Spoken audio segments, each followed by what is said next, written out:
കഷ്ടതകൾ നമ്മൾ ചിലപ്പോൾ വേദനകളൊക്കെ വരുമ്പോൾ ചോദിക്കും, ദൈവം എന്തിനാ ഈ കഷ്ടതകൾ, ഈ വേദനകൾ എന്തിനാ, ഈ ഭാരം എന്തിനാ എനിക്ക് ദൈവം നൽകിയിരിക്കുന്നത്. ഇരുൾ അടഞ്ഞ വഴികളിൽ തിരുനാളമാകുവാൻ ഇന്നത്തെ ചിന്ത.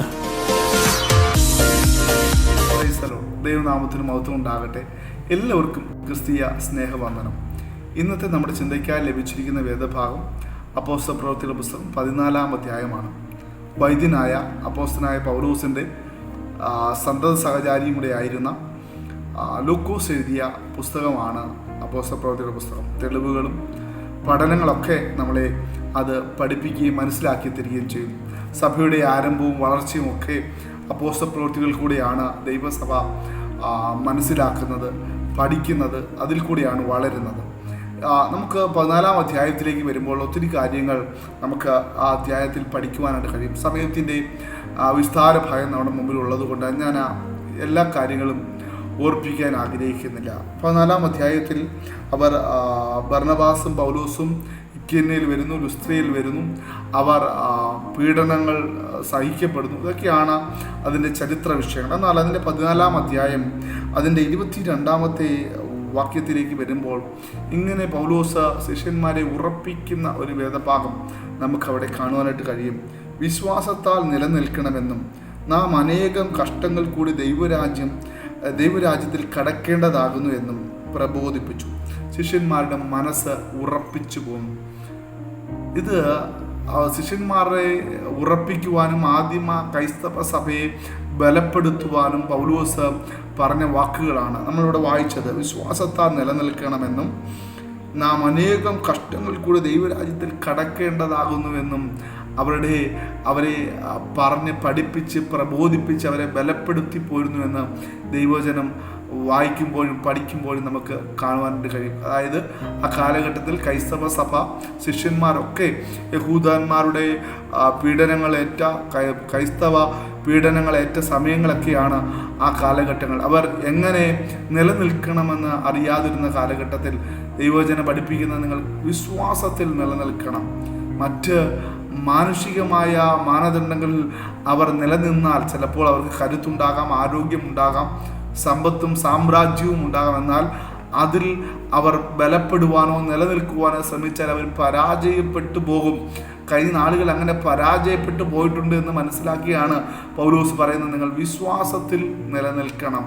അതാണ് നിങ്ങളെ മുന്നോട്ട് നടത്തുന്നത്. നിങ്ങളുടെ ക്രിസ്തുവിൽ ആഴമേറിയ വിശ്വാസം നിങ്ങളുടെ വേദന വരുമ്പോൾ, നിങ്ങളുടെ ശോധന വരുമ്പോൾ തളർന്നു പോകാൻ ഇടയാകരുത് എന്ന് പൗലോസ് അവരെ പഠിപ്പിക്കുന്നത് നമുക്ക് കാണുവാനായിട്ട് കഴിയും. അടുത്തതാണ് കുറച്ചുകൂടെ ശ്രേഷ്ഠമേറിയ ഒരു പദമാണ്.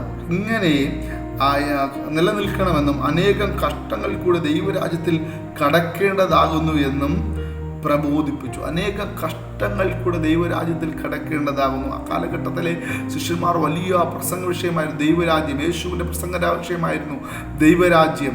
അനേക കഷ്ടങ്ങൾ കൂടിയാണ് നിങ്ങൾ ദൈവരാജ്യത്തിൽ കടക്കേണ്ടത് എന്ന ഒരു വലിയ പ്രബോധനം അവർക്ക് കൊടുക്കുകയാണ്. കഷ്ടതയില്ലാതെ നിങ്ങൾക്ക് നിത്യതയിലേക്ക് എത്തുവാൻ കഴിയത്തില്ല. നിങ്ങൾ കഷ്ടതകൾ കൂടെ കടന്നാണ് നിങ്ങളുടെ നിത്യതയെ ഉറപ്പിക്കേണ്ടത് എന്ന വലിയ ഒരു പ്രബോധനം പൗലോസ് അവിടെ തൻ്റെ ശിഷ്യന്മാരെ പ്രബോധിപ്പിച്ച് പഠിപ്പിച്ച് ഉറപ്പിക്കുന്നത്, സഭയെ വളർത്തുന്നത് നമുക്ക് കാണുവാൻ കഴിയും. ഈ കാലഘട്ടങ്ങൾ പുതിയ നിയമസഭകളൊക്കെ, നൂതന സഭകളൊക്കെ ഒത്തിരി കാലഘട്ടങ്ങൾ വളർന്നുകൊണ്ടിരിക്കുമ്പോൾ കഷ്ടതയില്ല, എല്ലാം അനുഗ്രഹമാണെന്ന് പഠിപ്പിക്കുമ്പോൾ പൗലോസ് ഇവിടെ പഠിപ്പിക്കുന്നത് നിങ്ങൾ ദൈവരാജ്യത്തിൽ കടക്കേണ്ടത് അനേക കഷ്ടങ്ങൾ കൂടെയാണ് എന്ന് പഠിപ്പിക്കുകയാണ്.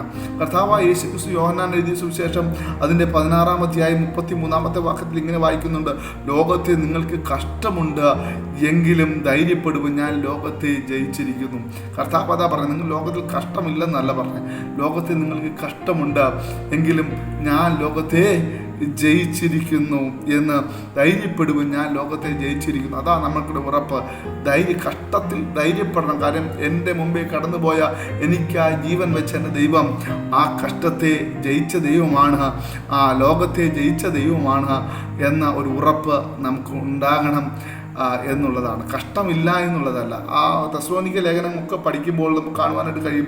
1 തെസ്സലോനിക്ക ലേഖനത്തിൽ ഇങ്ങനെ വായിക്കുന്നുണ്ട്. 1 തെസ്സലോനിക്ക ലേഖനം 3-ാം അധ്യായം 3-ാമത്തെ വാക്യം, കഷ്ടം അനുഭവിക്കുവാൻ നിയമിക്കപ്പെട്ടിരിക്കുന്നു. 1 പത്രോസ് ലേഖനം 5-ാം അധ്യായം ആ കഷ്ടത യഥാസ്ഥാനപ്പെടുത്തി നമ്മളെ ഉറപ്പിച്ച് ശക്തീകരിക്കുന്ന കഷ്ടതയാണെന്നാണ് പഠിപ്പിക്കുന്നത്.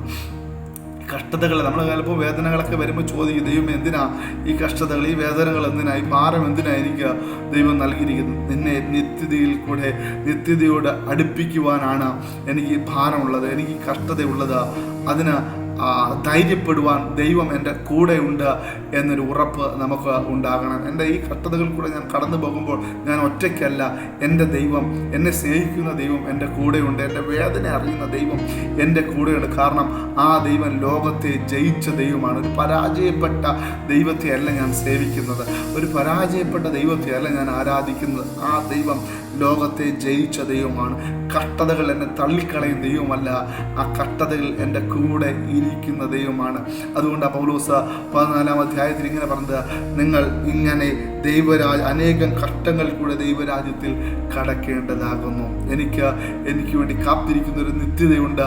അത് ഞാൻ ഈ അനുഭവിക്കുന്ന കഷ്ടതകൾ കൂടെ കടന്നു പോയെങ്കിൽ മാത്രമേ പ്രാപിക്കുവാൻ കഴിയത്തുള്ളൂ എന്നൊരു ഉറപ്പ് ഈ പ്രഭാതത്തിൽ എന്നെ കേൾക്കുന്ന ദൈവമക്കൾക്ക് ഉണ്ടാകട്ടെ. അങ്ങനെ ഓരോ ദിവസവും നിത്യതയോട് ചേർന്ന് നമുക്ക് ജീവിപ്പാൻ കഴിയട്ടെ. നമ്മുടെ കൂടെയുള്ള ദൈവ സാന്നിധ്യം നമുക്ക് അനുഭവിപ്പാൻ കഴിയട്ടെ.